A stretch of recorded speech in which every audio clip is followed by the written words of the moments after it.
Coming up on the Q30 Newscast, Tom Elliot's residence was vandalized by students this past weekend. Students voiced their opinion on these violent acts. Quinnipiac Shuttle Services announces new stops going to Union Station and downtown New Haven. Plus, the class of 2022's commencement schedule was released. Learn when and where it will take place. All this and more happening right now.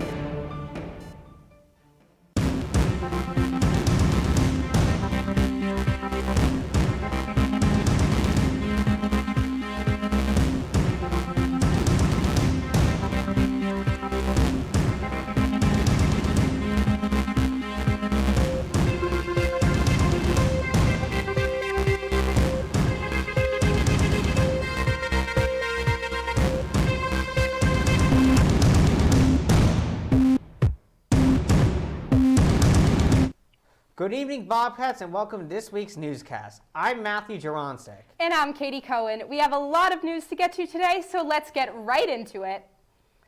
Looking at the COVID-19 numbers across campus, there are currently 13 active cases.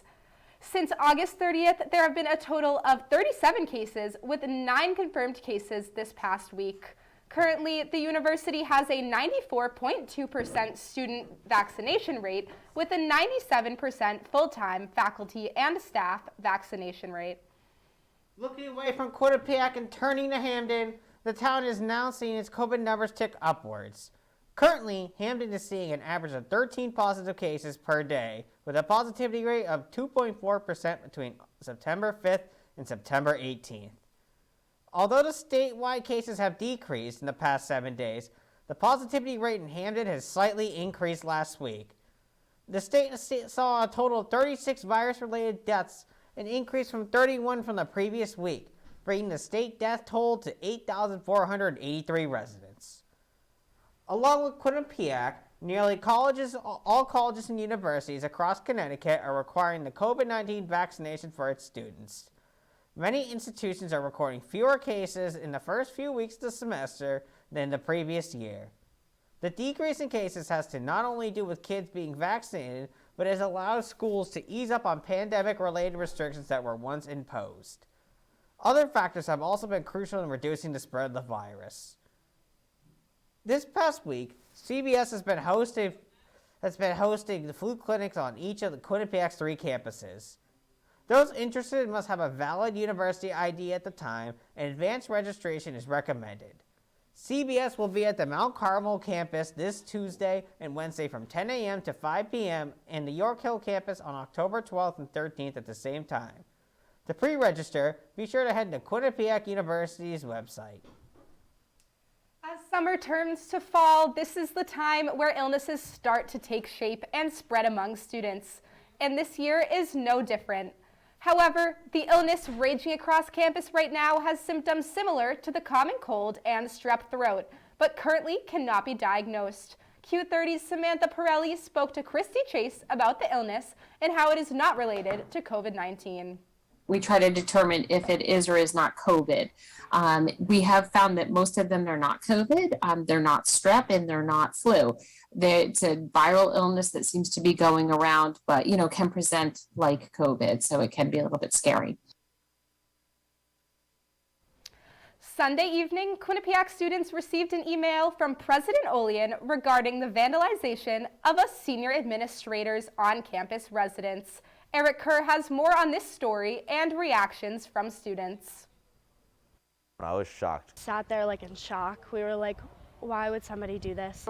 That's stupid. Why would someone bother to do that? These were some of the thoughts from students in the Quinnipiac community surrounding a recent situation, destruction, and damage to a senior administration member's housing. It was first made public from an email subject line. This behavior will not be tolerated, sent by Quinnipiac University President Judy Olian. The university told Q30 yesterday that this housing was Tom Elliot's, his apartment that was built over the summer in the Commons Residence Hall to house himself and his wife on the Mount Carmel campus. A second email was sent out yesterday by Quinnipiac's Chief of Public Safety, Tony Reyes, detailing that 3 students threw a rock into a window and attached a note with a negative message on the front door. Quinnipiac has not shared a cause for the attacks, but their peers believe that these 3 students were trying to get their point across. I feel like any sort of physical altercation like that with the vandalism. I think it has to be out of just pure frustration and anger. I think whoever did it was trying to send a message of some sort. I don't think it was just like, oh, let's be funny and cool. I think they were trying to say something. In the same email, Reyes said, quote, all 3 students have been issued an interim suspension from the university. The university will continue with local law enforcement on the ongoing criminal investigation. I think they did a good job handling this one. Like, they were able to figure out who did it and issue punishments. I think it would have been worse if they either couldn't figure it out or just like didn't really do anything about it. And this is where part of the investigation is taking place, as Quinnipiac Public Safety and the rest of the community is trying to find answers on why someone would do something like this. Reporting from the Commons Bridge, Eric Kerr, Q30 News. It's time for us to take our first break of the show, but coming up after the break, learn about the newest spot students can travel to on the shuttle. And we have a politics update from Keith Savage. But before we go, Luca Trion has a look at this week's weather. Luca? Thank you, Katie and Matt. I do have a little preview before we go to our break. First, happening today, we did have a high of 66, but tonight, right around now, you should be seeing a low of 49 going through the night. Tomorrow, we'll be going back up to a high of 64. This is going to be a little bit more sunny instead of just partly cloudy, a little bit more sun there with a low of 45, so kind of going down a bit. However, Friday, as you see there, we are going a little bit more up, so we should be seeing some more warmth, some more sun, but I will have what's going on this weekend and beyond right after this break. What do you think you're doing, Kevin? Was just gonna drive home. There are several warning signs present that you shouldn't be driving. Like hearing voices? Like your text-to-emoji ratio? Oh man, the selfies. Selfie, nailed it. We all have warning signs that let us know that we're probably not okay to drive. Mine is pretending to be your subconscious. Craig, come on man, let's split a ride home.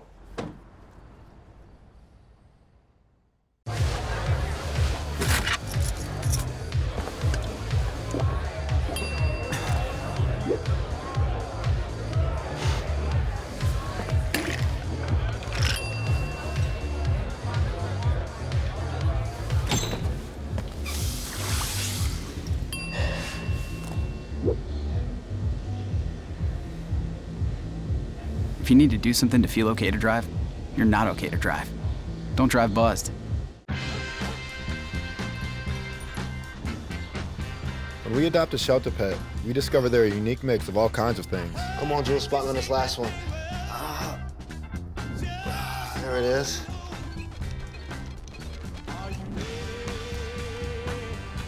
Keep going with it. Leo.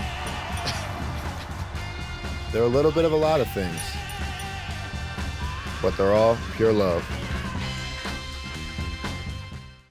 Announced last Friday that the shuttle service will now include stops at Union Station in downtown New Haven. Q30's Abriel has the story. This past weekend saw the return of the New Haven routes. The Quinnipiac shuttle services decided to restart these routes to New Haven and Union Station last Friday. Chief of Public Safety, Tony Reyes, decided to restart these routes based on the needs of the community. We want to make sure that we are meeting, specific needs and widespread needs, and I think that's what we did, adding this service on the weekends. Chief Reyes confirmed that while a lot of the services Quinnipiac is offering had financial difficulties, they were able to get the New Haven and Union Station routes to restart without any major challenges. A lot of the changes that were made in the first place to the shuttle services were impacted by, sort of some of the fiscal challenges, right? So I'm happy to report that, there wasn't a significant impact to the budget being able to do this. Students believe that the newly added routes is for the better and is helpful to many. I do have a friend that wants to go out to New York and New Jersey actually to visit family and stuff every now and then. So to have the Union Station one going on the weekend, I think that's really good. However, some students disagree with these stops that these shuttles offer. I don't feel like there's enough of them, or they go to places that students would be interested in going to. Based on student requests and needs, the shuttle service schedule will be revised when it nears the holiday season. As we get closer to Thanksgiving and the holidays, we'll think about maybe making some changes to the shuttle that goes to Union Station, adding maybe having it go with some more frequency to accommodate travel to Union Station. Reporting for Q30 News, I am April Evans. Beginning October 11th, only cars with valid parking decals will be allowed to park on campus. Residential students who requested permits between July 1st and September 20th should check their campus mailbox. Commuter students may pick up their decals. Be sure to check your email for location and pickup times. All students and community members can log on to My Parking to request a parking pass at any time. Starting October 1st, the state of Connecticut will be adding a subcharge to miniature alcohol bottles. This is an extra charge as a result of extensive littering of these bottles in communities. This cost will impact college students and adults, as some alcohol will now cost more. Here is what students think. I think it's effective for recycling purposes because I feel like kids aren't going to want to pay the initial, like the extra 5 cents initially. I feel like this is a good start. I feel like over time they could definitely come up with a better option on how to create less litter.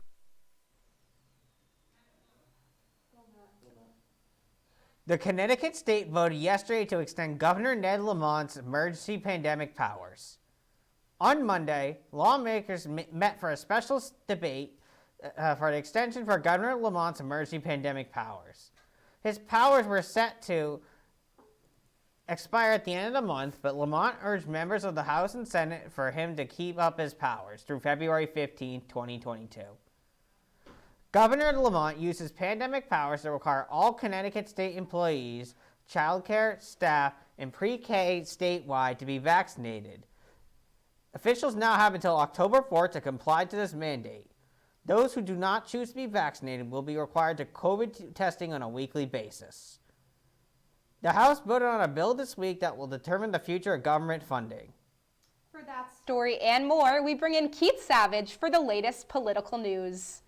Thank you. Let's get right into our political update. Senate Republicans voted on Monday, September 29th, to block a bill that would raise or suspend the borrowing limit and prevent a government shutdown in a large vote. The House needed 60 votes to advance with the bill. The Republicans opposed the vote, 48 votes saying no to 50. None of the Republican senators voted yes. Government funding is set to expire on September 30th. There is no clear financial plan in the near future. Top U.S. General Mark Milley defended former President Donald Trump calls with Chinese peers in the Afghanistan hearing. Milley and other military officials were at the court for the hearing of the withdrawal of soldiers from Afghanistan. This is the first time that high military officials have testified in court since the withdrawal. Milley said the call with China officials was to make sure there was not going to be a U.S. military attack. As the FDA approves the Pfizer booster shot, President Joe Biden received his COVID-19 booster shot on Monday. The shot was done a few days after the federal health officials approved the booster doses. President Biden stated that this is for the unvaccinated and is why he'll be moving forward with vaccination requirements over the country. Biden recently announced that the U.S. purchased over 500 million Pfizer COVID-19 shots to give to lower-income countries. The United States has donated over 1 billion vaccines. That is all I have for politics for this week. Back to you guys on the desk. Thanks, Keith. We're going to take our second break, but coming up, learn about the event that looks to increase Latinx voices across campus. Plus, we have all the latest news from across the nation. We'll be right back.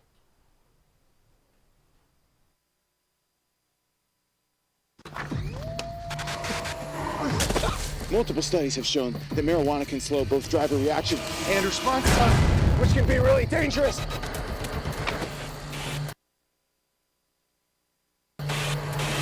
It's here. It's here. Wait. What? I can't drive. What? My. Oh.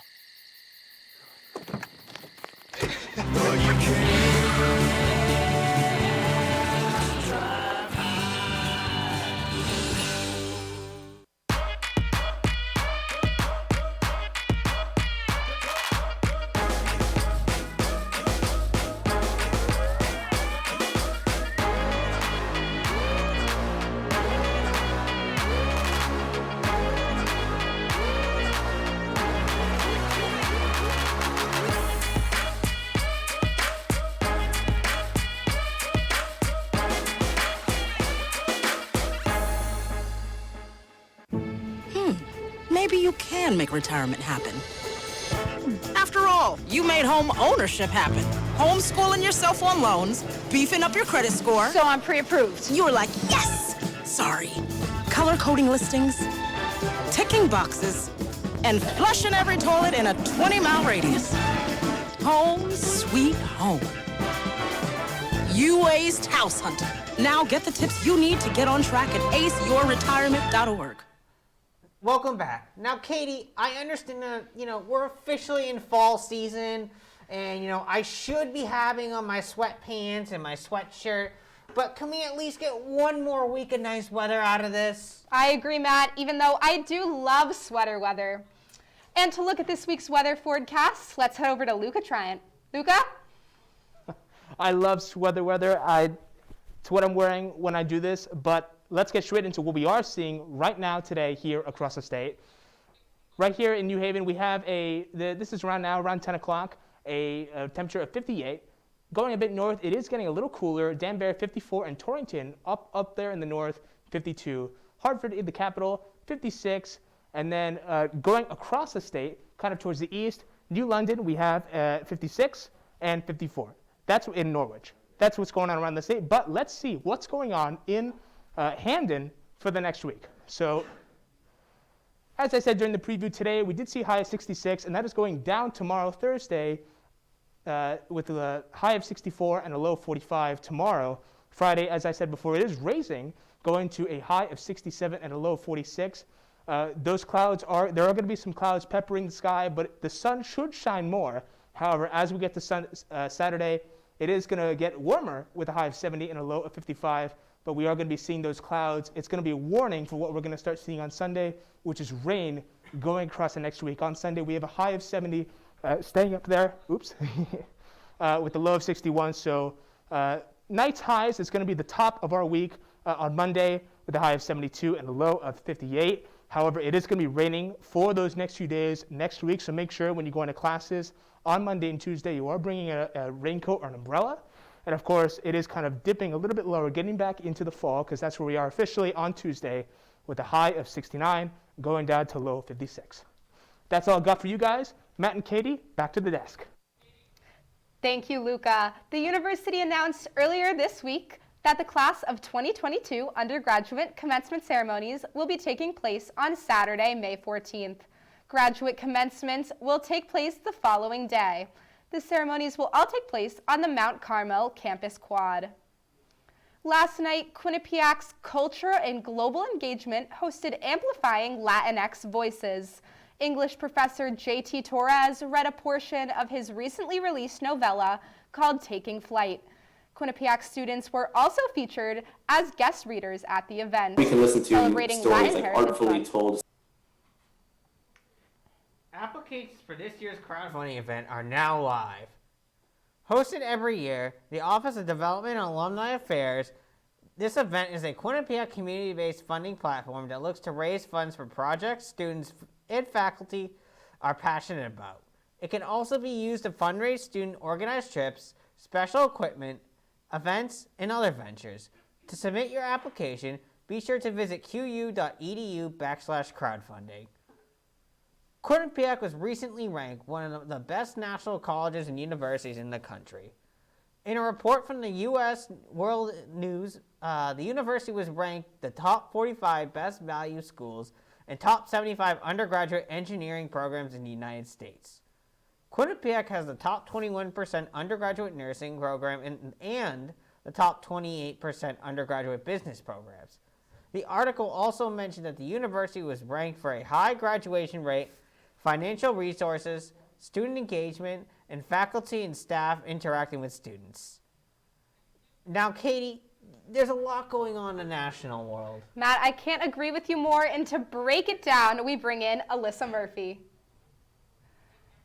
Thank you, Katie and Matt. For this week's Q30 National News Update, let's take a look at the state of Texas, where exposure to a dangerous toxin has paused visits to Sculpture Falls in Austin, Texas. A toxin, cylindrospermopsin, has been found in algae in the Sculpture Falls water. Exposure to this toxin can cause fever, headache, vomiting, kidney damage, and liver damage in humans. The Watershed Protection Department was made aware of this issue on September 9th after a swimmer reported side effects post-visit. Results of a sample confirmed the presence of this toxin on September 22nd, and health experts have since advised the public to avoid swimming in areas plagued by the algae. On Tuesday, a Florida police captured Patrick McDowell, the man wanted in the shooting death of a Nassau County Sheriff's deputy. McDowell shot Deputy Joshua Moyers at a traffic stop last Friday and has been on the run since. Nassau County Sheriff Bill Leeper said they followed up on leads and surrounded a ballpark in Callahan. McDowell then called out from the concession and bathroom area, giving himself up. Authorities are in the process of arresting others who helped McDowell. They have at least one person in custody now. And finally, on Monday, an Arizona judge ruled a ban on public school mask mandates is unconstitutional. This ruling allows Arizona public school officials to require students, staff, and visitors to wear masks on their premises. The law banning mask mandates was originally scheduled to take effect today.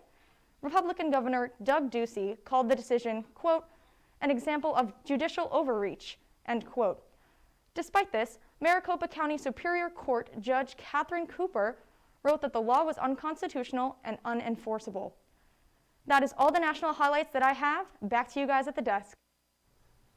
We are going to go on one last break, but when we come back, Hannah Smith has all the Quinnipiac sports stories you need to know. And learn about some of the local Hamden restaurants giving out some pretty tasty deals. We'll be right back. What do you think you're doing, Kevin? Was just gonna drive home. There are several warning signs present that you shouldn't be driving. Like hearing voices? Like your text-to-emoji ratio? Oh man, the selfies. Selfie, nailed it. We all have warning signs that let us know that we're probably not okay to drive. Mine is pretending to be your subconscious. Craig, come on man, let's put a ride home. I know what you're thinking. I need a job. I need a new career. Well, I've been there. I've been there. I've been there. I wasn't happy with what I was doing. After high school, I didn't have a plan. I just wanted to start working. I got laid off twice, but you gotta keep going. You just need the right skills. Find an apprenticeship. I found a 2-year IT program. I found a medical course online. I'm now a consultant in the tech space. You have more options than you think. You can do this. You will find something. You will find something new.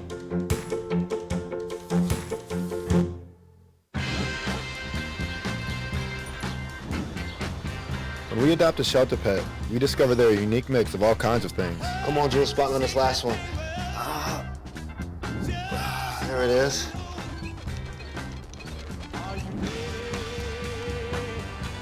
Keep going with it. Leo.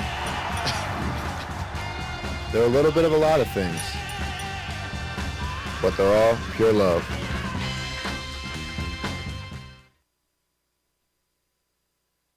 Start to the fall sports season here at Quinnipiac. I know, and it's been very exciting. For the first time, the NCAA, a female goalie has scored her own goal on the hockey rink. Hannah Smith has more. All right, it's time to take a look at Quinnipiac sports. Let's start off with women's ice hockey, who faced UMaine this past weekend, creating history. The Bobcats defeated Maine 3-2 on Friday, kicking off the 2021-22 season. We aren't done with hockey, as the Bobcats played UMaine Saturday as well, creating history for the first time in NCAA history. Netminder Corrine Schroeder was the first ever female to receive a goal as a goalie. Yes, you heard that right, a goal as a goalie. Schroeder was the last person to touch the puck as it glided its way into the Black Bears' net. This isn't the first time this has happened to the Bobcats. In 2013, netminder Michael Gartige also received a goal, but this was the first time a female in NCAA history has been awarded a goal. Corrine, keep creating history for women in sports. From the ice to the field, let's take a look at women's soccer, as they have now officially started MAC play. The Bobcats were off to a fiery start, as they were 5-0 until they lost to Columbia and Monmouth this past week. The Bobcats kicked off MAC play versus Monmouth, who they lost to last season in the MAC semifinals. The Hawks led 2-0 in the first half, but the Bobcats were not going down that easy, as senior Selena Salas scored the one and only goal in the second half. Salas scored her 5th goal of the year, and Rebecca Cook led the team with 2 shots on goal. Let's kick it from the field to the court. It's now time to take a look at volleyball. Senior outside hitter Maggie Baker killed it on the court with a total of 17 kills versus Canisius this past Sunday, defeating the Golden Griffins 3-1. In the first set, the Bobcats and Griffins were closely tied until Baker got the team on the highest lead of the night in the first set, 16-10. Let's spike it into the fourth and final set. Baker came in hot with her kills, allowing the Bobcats to lead, trailing 18-17. Quinnipiac scored 5 straight points in a row, including a kill and ace from Olga Zampati, allowing them to win 25-22. The Bobcats are set to play Fairfield first in the MAC this Saturday. Hamden's 11th. That's all for... Hamden's 11th National Restaurant Week is taking place this week. This week only, specific restaurants in Hamden feature deals on meals and buy one, get one options. Q30's Tim Malone visited a few restaurants this week to help celebrate this unforgettable weekend. I'm here at Fresh Greens and Proteins, one of the many restaurants featured in Hamden's Restaurant Week, happening right now. The 11th annual event began Monday, September 27th, and will end Saturday, October 2nd. Restaurants will be including, but not limited to, special $9 to $15 fixed price lunch menus, $20 to $35 fixed price dinner menus, or a buy one, get one free option. Local eateries feel this week helps promote their business. I would say we've had actually people come in and ask if there's any promotions or any kind of things that we're doing to set aside discounts and whatnot. Right now we're focusing more on staffing because we have a lot of kids that are in class and here and on and off. So our focus isn't, I want to say, 100% on Restaurant Week itself, but we are trying to abide by what we can, with as much as we can. Many feel that the event has been super beneficial for restaurants after a slow year because of the COVID-19 pandemic. But since Monday, the restaurants have already seen a spike in traffic after starting the promotions. I'm very excited. I actually didn't even know this was happening until today when I walked in. And my manager was like, hey, just so you know, we have buy one, get one free for entrees. And I was like, oh, wow, cool. So it was a lot busier today than most Mondays, because Mondays are usually a little bit slower. So yeah, I'm definitely looking forward to the increase in people coming through. Fresh Greens and Proteins, Enchiladas, and Quinnipiac favorite Extapa Grill are just a few of the many restaurants you can find these deals and promotions at. Reporting for Q30 News, I'm Tim Malone. Thanks, Tim. Unfortunately, that's all the time we have for tonight's show. Be sure to check out Q30 on Instagram and Twitter and download our new app to stay up to date with Quinnipiac news as it comes out. I'm Matthew Juronczyk. And I'm Katie Cohen. Good night, Bobcats.